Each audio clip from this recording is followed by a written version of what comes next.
mais interessante... Nós estamos aqui, não, peraí, deixa eu falar. Tu perguntasse, não. aí a gestão de conflito vai começar agora.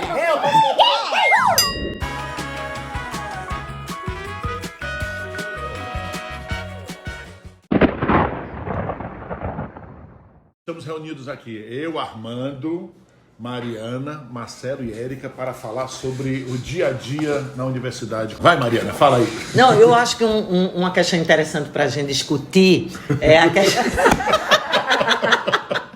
Vai. É a questão do trabalho em grupo. Quando a gente pensa nesse novo currículo, nessa nova proposta de mercado, os alunos hoje vivem muito na sua bolha, né? No seu Instagram, quando não gosta de algo, cancela. Mas quando a gente leva para a vida prática, para a realidade, eles têm que trabalhar em grupos. E o currículo aqui do curso de Direito, a gente está pensando muito a questão dos grupos e dos conflitos.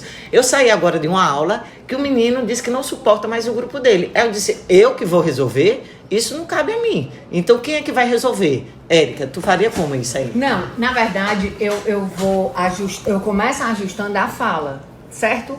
Não é o currículo só que trabalha em grupo. Hoje, o profissional do século XXI, ele precisa necessariamente trabalhar em grupo. A gente vive em comunidade a vida toda.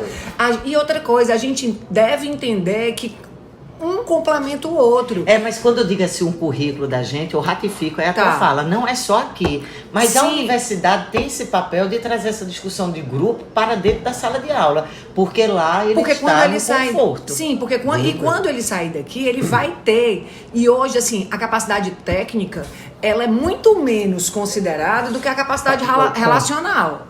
E aí... E é o problema dessa geração de hoje. A capacidade de relacionar é mais importante. Hoje é muito importante, porque se você é um técnico medíocre, mas se você se relaciona bem, você pode contribuir de outras formas. Agora, se você é muito bom, mas que você vive insularizado, numa bolha, ninguém é muito bom em tudo. Agora, Érica, tu trouxesse uma bom em questão tudo. boa que Armando está pautando. Tem a competência de relacionamento, mas essa competência aqui técnica, como a gente medir e trazer isso para o dia a dia da sala de aula. Marcelo Ponte, é com você agora. Você está muito caladinho. Você está no lugar de conforto. Eu tava prestando atenção no que vocês estavam falando, quando ela falou... Mas ela, só um minutinho. Diga. Mas a minha amiga não me deixou terminar, porque eu só... Eu pausei, Continua, amiga, porque isso aí faz parte. A gente não tá trabalhando em grupo. Parece que rolou o estresse do trabalho em grupo aqui. Mas a minha amiga não me deixou concluir a minha fala. Ela me interceptou. E isso é uma Não, mas eu vi. Olha aí, outra vez. Eu vi numa perspectiva de contribuição. Tá. A gente Aí tem você sempre não uma gostou. justificativa pra interceptar o outro. Mas o que Eu não gostei da palavra interceptar, não. Ligou a polícia. Mas o que é que eu quero dizer? A história da dificuldade de trabalhar em grupo é muito como você estava falando, eles vivem muito no mundinho deles hoje. E assim, é muito característica dessa geração, e foi agravadíssima, eu acho, que com a pandemia, o egocentrismo. A gente criou, as famílias diminuíram a quantidade de filhos e a gente criou uns reizinhos. E é um conforto, né? Pra todo mundo. Aí, é um conforto. de repente, e aí, assim, as pessoas, às vezes, não têm responsabilidade no trabalho, o que é super responsável, também não consegue delegar e fica com um absoluto controle. Eu sou uma pessoa, e aí eu sou uma pessoa e eu tenho empatia dos meninos que têm resistência em trabalhar em grupo. Eu sou uma pessoa... Não sabe resolver nada. Eu sou uma pessoa difícil de trabalhar em grupo. Tá, mas deixa eu dizer uma coisa, ó. O que é que vocês estavam falando, né? Essa questão de você ter a sua bolha, isso aí já é uma questão bem antes da pandemia. Por quê? Porque antes você tinha, por exemplo, um aparelho de televisão para a família. Então, era pai, mãe, filho. Eles entravam num consenso, por exemplo, qual é o canal de televisão que a pessoa vai assistir. Né? Um pegava bem, que era o outro só com um bombril. As famílias eram mais numerosas, então você tinha 4, 5 irmãos, então necessariamente você tinha começava a negociar desde cedo. Você negociava desde cedo o quarto, a cama beliche, quem dorme em cima, quem dorme embaixo, você compartilhava o quarto, você compartilhava o banheiro. Hoje em dia você tem famílias menos numerosas, menos filhos, cada qual com o seu banheiro, então você chega... seu mini escritório, você tem o seu quarto, você termina de almoçar, você se tranca. Aí não tem mais aquela história que teve o valor positivo e o negativo. Tá, A mãe dona de casa. casa. Não, ó, a mãe dona de casa, ela fazia o almoço e ela agregava porque tinha a hora do almoço. Hoje em dia, com a mulher trabalhando fora, não estou dizendo que era para ficar dona de casa. Eu disse que tem um fator positivo e negativo. Então, qual é o fator negativo? Ela passou a ter autonomia, trabalhar. Você vai no self-service, bota aquele o que quer. horário de almoço não existe mais, porque a mãe chega no horário, o pai chega no outro, os meninos chegam da escola no outro. Então, até o núcleo familiar não tá. Mas será que isso não acontece ainda, Marcela? Porque isso acontecia lá em casa até a gente ir pra faculdade. Todo mundo almoçava no... Existe. Almoçava todo mundo na hora do existe. almoço. Na minha casa ainda Existem existe. Ainda famílias existe. Mas que eles- poucos não. conseguem manter isso. tem uns poucos, que eu acho. conseguem manter, mas por exemplo, uma família, o cara é médico, aí o médico chega do hospital 9 da noite, os meninos já jantaram. E até tá pela entendendo? questão do serviço doméstico, que hoje Pelo no Brasil menos não o tem almoço mais. lá em casa então, Ainda hoje? São poucas famílias Esse que conseguem individualismo, ele tem, às vezes, quando a pessoa tem uma autodeterminação e organização, aquele aluno estuda sozinho, às vezes aprende sozinho, mas às vezes também ele está num déficit de aprendizagem, que não tem aquela mãe, mas acha que o menino está fazendo só, como é que ele vai resolver? Cadê a mãe para ajudar? Bom, eu acho o seguinte, eu super entendo quem não consegue trabalhar em grupo. Tu também não? Não consigo, não. Tu não consegue por quê? Não, eu acho porque eu tenho uma forma de Mas como é que é construir as coisas, tá entendendo? E acho que a minha é certo. E eu sou um pouco mais responsável, não sou o cara mais responsável do mundo, mas eu sou mais responsável do que a média. E às vezes tem uma galera que quer se aproveitar, e essa galera que quer se aproveitar eu não tenho um saco para ficar cobrando, e fazia, né, quando eu era estudante. Acabava fazendo trabalho pelos outros e tal. Mas hoje, na tua vida, tu consegue trabalhar Na em tua grupo? vida? Não consigo. Não E o teu consigo. trabalho? Não, meu trabalho é mais... É solo. É solo. Na verdade, Interessante, né? eu tenho a sorte de eu comando, né? Em sala de aula, faço que a gente comanda, a gente determina. E no escritório como advogado, eu sou o advogado principal da causa, na maioria esmagadora das vezes. E quem trabalha comigo são os advogados que eu contratei, que eu chamei. Então eu acabo auxiliar e que eu peço para fazer as coisas e tudo mais. Então sempre está numa posição de comando. De liderança. E é fácil você trabalhar na posição de comando, é fácil. Às vezes que eu precisei trabalhar sendo comandado foi problemático, por quê? Porque, poxa, não era para ser feito daquele jeito, né? E o que a gente precisa saber é entender isso aí até para ajudar os alunos a decidir essas coisas. Eu não sei como é que faz. Eu também eu tenho uma dificuldade grande. Eu tenho uma dificuldade grande porque eu sou chata.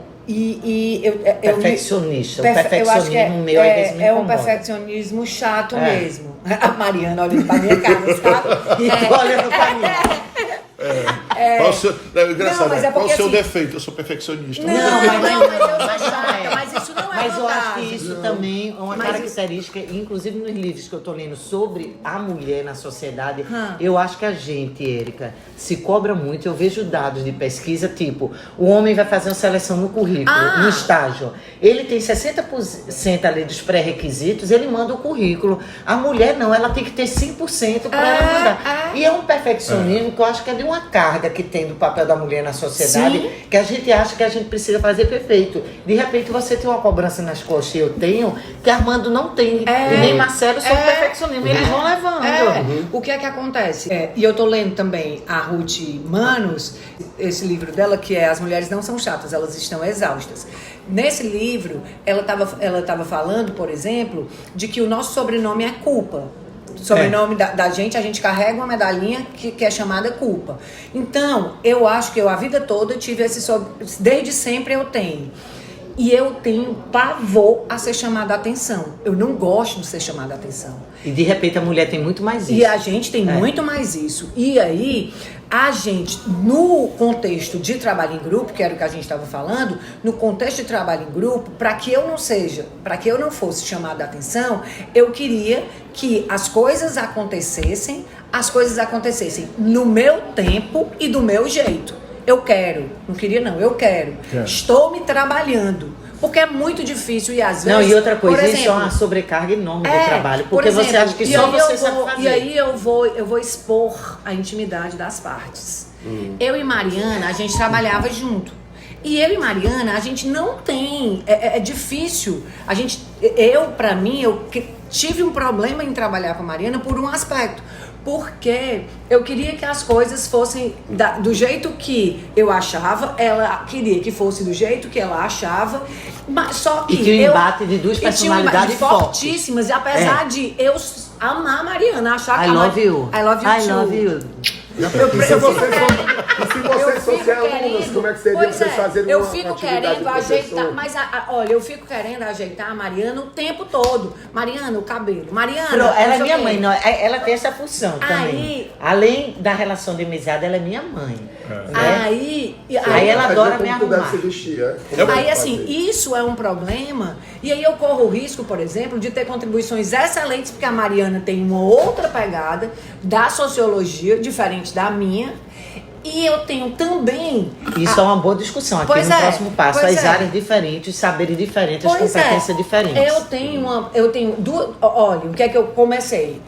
Eu tento ajeitar a Mariana, mas aí eu fico tentando enquadrar a Mariana. E a Mariana, por outro lado, ela, de certa forma, ela me influencia também com um jeito mais alegre, com um jeito menos formal, os cabelos sem escovar. E a gente vai pra lá. Solte os seus cabelos, solte. Total. Eu acho o máximo, é muito melhor assim. A E pessoa vive gente- mais feliz e assim. a gente vai, Olha, e não a fica gente mais vai bonita? se trabalhando. A Livre, gente, vai, leve e a gente solta. vai se trabalhando diferente, entendendo que eu sou absolutamente perfeccionista e controladora, porque eu sou Eu também controladora, ela também é.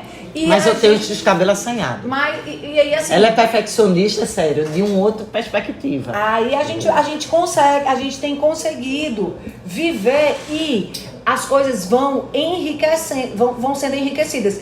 Eu acho que a saída sempre é tentar manter o diálogo. Sempre manter o diálogo e entender que todo mundo é diferente. E não tem ninguém que não possa Mas chegar a contribuir. esse diálogo é difícil. Maturidade. Vai. Entrar aqui nessa conversa que é mais difícil. Eu tava Entrar nessa conversa aqui. Marcelo, o próximo tópico a gente tem que exigir um tema que a gente domine mais do que elas. Vocês não dominam, não. Vocês não dominam, não. Eu e o Marcelo, a gente tá super bem, ninguém quer ser. Não, mas eu tô achando que vocês estão numa posição que eu não tô gostando. Sabe o que é, Érica? Érica, primeiro, eles estão porque são as preservando. Madonas, deixa eu Eles estão falar. preservando a zona de conforto. Eles estão em Verdade. cima do muro. Nós estamos dizendo que vocês estão comandando e a gente, educadamente, estamos Mas é obedecendo. pra ser Nós assim. estamos trabalhando no grupo. Mas, ó, pra Mas é mais encerrar, confortável e vocês estão menos Então, cansados a gente- depois dessa a conversa gente do que vai eu e Érica. encerrar, Porque o né? cérebro da gente tá muito ativo. a música que encerra a fala de hoje. Não precisa mudar, vão me adaptar ao seu jeito, seus costumes, seus defeitos, seus ciúmes, suas falas. Pra que mudar, né? Pois é, pessoal, a gente volta num outro momento falando sobre um outro assunto relacionado a ensino, aluno, universidade, eu grupo, adorei. liderança. Eu acho que vai bombar. Eu acho, tá vendo como é? São questões do dia a dia. Tá ótimo. Tchau, gente. Um Falou, beijo. pessoal. Marcelo, a gente pode escutar sua voz agora? De beijo do gordo. E Armando, diga tchau. Tchau, pessoal, até a próxima. E Érica, Tchau, pessoal. tchau.